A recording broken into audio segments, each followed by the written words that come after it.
साथियों नमस्कार। साथियों, आनंद से रहें और प्रकृति के साथ सुरक्षित रहें और हमेशा आसमान में उड़ते रहें। किस तरह से? जैसे एक छोटी सी गौरैया उड़ती है। आज गौरैया का अंतर्राष्ट्रीय विश्व दिवस है, गौरैया दिवस है। आप सबको बहुत बहुत शुभकामनाएं। और अगर आपको कहीं गौरैया दिखाई पड़ रही है तो अवश्य संरक्षण करिए। अगर आपको आसमान में उड़ना है, आपको अगली पीढ़ी को सुंदर बनाना है, अगली पीढ़ी के लिए अगर आपको भय मुक्त वातावरण और इन्वायरमेंट देना है तो एक एक गौरैया का संरक्षण करिए। गौरैया अगर आज समाप्त हो रही है तो भविष्य आपका भी समापन की ओर बढ़ रहा है। मैं एक उदाहरण से आपको गौरैया के अमूल्य महत्व को समझाने का प्रयास कर रहा हूँ कि क्या जो एक सुई की नोक जो कार्य कर सकती है, क्या वो हाइड्रोजन बम या एयर फ्लाइट वे का कोई बड़ा विमान, क्या वो कार्य कर सकता है जो एक सुई कर सकती है? आप गौरैया को सुई समझें, जो वास्तव में यथार्थ रूप से प्रकृति के पेड़ पौधों के संरक्षण और संवर्धन का ताना बाना बुन रही है और इस प्रकृति को हरा भरा कर रही है। वो उसी तरह से ताना बाना बुन रही है जिस तरह से एक सुई आपके कपड़े को सिलकर आपके शरीर के तन को ढक रही है, आपके शरीर को कांतिमय और व्यक्तित्वमय बना रहा है कपड़ा। उसी तरह से एक गौरैया रात दिन सिर्फ प्रकृति के संरक्षण में लगी रहती है। क्यों? क्योंकि इतनी अद्वितीय पावर है गौरैया में जो किसी अन्य पक्षी, अन्य किसी जानवर और मनुष्य में तो है ही नहीं। मनुष्य तो भक्षण के अलावा और कुछ करता ही नहीं, लेकिन एक छोटी सी गौरैया किसी चीज़ का भक्षण करती है। यदि वो बरगद के बीज को खा रही है, यदि वो पीपल के वृक्ष के बीज को खा रही है, यदि वो पाखर के बीज के वृक्ष को खा रही है और उसका जो है क्रिया, रासायनिक क्रिया के द्वारा अपना निर्वहन निर्वसत कर रही है, तो वही उससे एक प्रकृति का महान पौधा खड़ा हो रहा है। चाहे वो बरगद का हो, चाहे वो पीपल का हो, चाहे वो पाखर का हो। ये तीनों वृक्षों के बीज का जो परिष्करण है, जो रासायनिक प्रक्रिया है, वो गौरैया के गर्भ में ही जो हीट है उसके द्वारा, उस रासायनिक प्रक्रिया के द्वारा ही वो पूरा होता है। इसके अलावा और अन्य चीज़, छोटे मोटे जो जीव जंतु हैं, जो छोटे मोटे घास हैं, ये है, उन सब का वो जो कीड़े मकोड़े हैं जो खाती है और उसके द्वारा जो निर्वहन करती है, वो उसी के द्वारा प्रकृति का भविष्य निर्धारित होता है। यह तो हमने आपको एक भौतिक उदाहरण बताया। अब आप वास्तविक उदाहरण देखिए और इस दुनिया को पहचानिए कि ये दुनिया कितनी कर्कश और कितनी निष्ठुर और कितनी क्रूर है इन पक्षियों के और जानवरों के प्रति, और कितना संकीर्ण विचारधारा रखती है। वर्ष 1958 में चीन के राष्ट्राध्यक्ष श्री माओ तुसे तुंग साहब थे और उन्होंने एक अभियान चलाया। उन्होंने एक सर्वेक्षण करवाया कि कौन जानवर कितना, कौन पशु या पक्षी कितना अन्न को खा रहा है, क्योंकि उस समय चीन में आर्थिक हरित क्रांति चल रही थी। तो पाया गया कि गौरैया एक साल में 4 किलो चावल या गेहूं या दाने को खा लेती है। तो उन्होंने कहा कि नहीं, ये 4 किलो अन्न, गेहूं और अन्न बचाया जाए जिससे हमारे आदमी खा सकें। और एक अभियान चला दिया गया जिसमें 30 लाख लोग लगे गौरैया को मारने को, स्पैरो को मारने के लिए। बताइए कितनी क्रूरता हुई।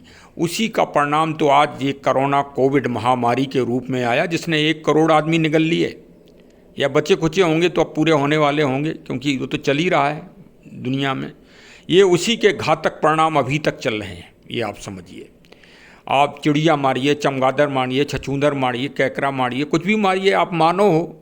आप हिरोशिमा में आदमी मार डाले तो दुनिया ने क्या कर लिया आपका। अभी एक महायुद्ध चल रहा है, उसमें सैकड़ों नर नारी मारे जा रहे हैं, तो कोई क्या कर सकता है। बिहारी जी ने कहा ही है, को कही सकत बड़न को लखे बड़ी ही भूल, दी नहीं दई गुलाब में बेई डारन बेई फूल। लेकिन प्रकृति अपना काम करती है, और प्रकृति ने अपना काम चीन में करना चालू कर दिया।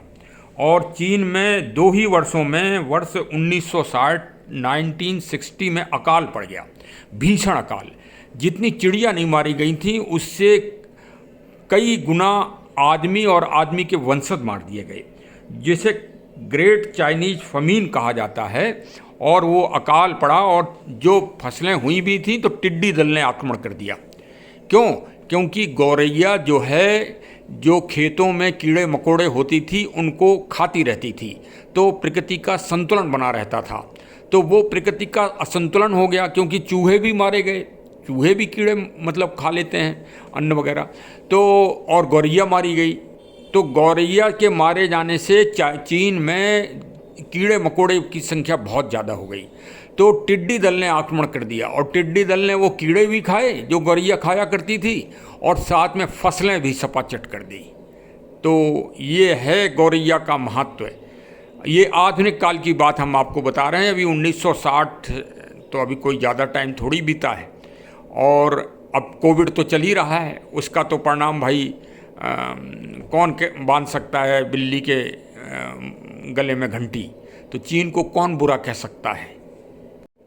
अच्छा, अब भारत में आपने विश्व गौरैया दिवस तो बना दिया, लेकिन ज़रा प्राइमरी सेक्शन में आप पहुंचिए कि जो प्राइमरी सेक्शन में मोहन जी की कहानी पढ़ाई जाती थी, मोहन और गौरैया की कहानी, कि कितनी वो प्रभावी थी और कितनी मोटिवेशनल थी, वो कहानी तो अब लुप्त हो गई। तो जब वो कहानी का मोटिवेशन ही लुप्त हो गया, भाई कोई बुजुर्ग थोड़ी पालेंगे चिड़िया, चिड़िया तो बच्चे लोग पालते हैं। छोटे छोटे बच्चों का मनोरंजन होता है, उनको खाना देते हैं, दाना देते हैं, पानी देते हैं। उनके अंडे बच्चे जब गिर जाते हैं, छोटे छोटे से ची ची करते हैं, तब बच्चे अपने माता पिता से कहते हैं कि पापा या मम्मी जो भी, या बाबा या दादी, नाना नानी, कि ये देखो बच्चा गिर गया है। और फिर वो प्रयास करके कुर्सी टेबल ब्रेंच लगा के और वो बच्चे को फिर वहाँ पहुँचाया जाता है। तब बच्चों में पक्षियों के प्रति, जीवों के प्रति करुणा का भाव, दया का भाव जागता है, जो पीढ़ी दर पीढ़ी ट्रांसप्लांट होता रहता है। तो आपने मोहन ऐसी कहानी, मोहन और गौरैया की कहानी को प्राइमरी सेक्शन से समाप्त कर दिया, और जो आजकल स्कूलों में पढ़ाया जा रहा है वो तो आप जान ही रहे हो कि हम विदेशी भाषा के गुलाम हो गए हैं। अपनी संस्कृति को हम भूल रहे हैं।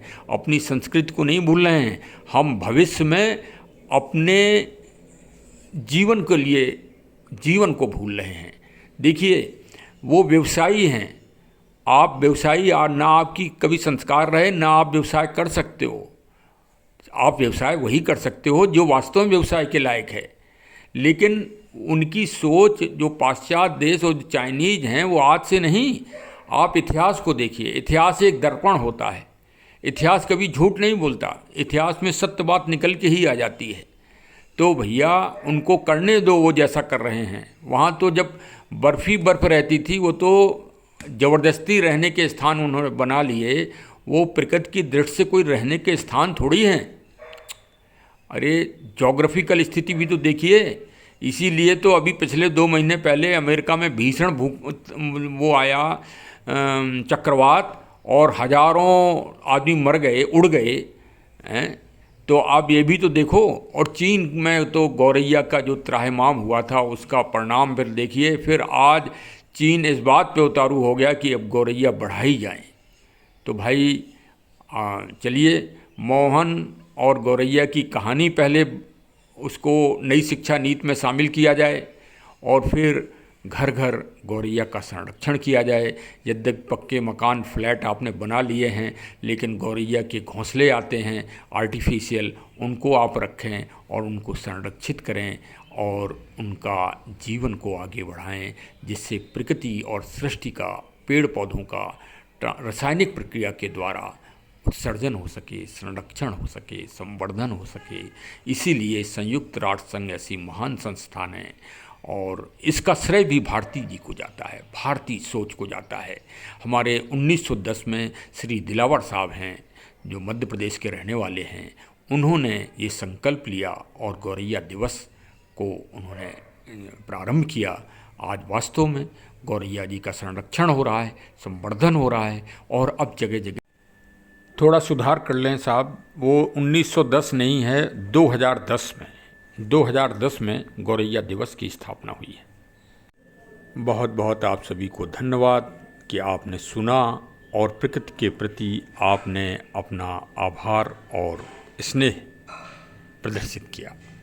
चलिए हमारे चैनल को सब्सक्राइब करिए और अपने मिलने जुलने वालों को फॉरवर्ड करिए, जिससे जीवों का और प्रकृति का संरक्षण व संवर्धन की जागृति हो सके। धन्यवाद धन्यवाद। जय हिंद जय हिंद जय हिंद।